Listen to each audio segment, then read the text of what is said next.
কর্ম আমি আল্লাহ নিজে বন্টন করে থাকি। এটা কোরআনের আয়াত। আল্লাহ বলছে আমি বন্টন করি, আমি বন্টন করি, নাইলে কেউর পক্ষে সম্ভব না। আল্লাহ এই প্রখর রৌদ্রের মধ্যে কেউ কাজ করে, প্রচন্ড আগুনের মধ্যে কেউ কাজ করে। সিমেন্ট ফ্যাক্টরিতে গিয়ে দেখেন, রড ফ্যাক্টরিতে গিয়ে দেখেন।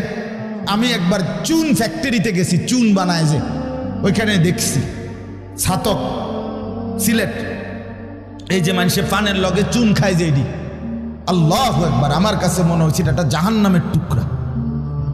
আগুন কাকে বলে? এত তীব্র প্রখর আগুন।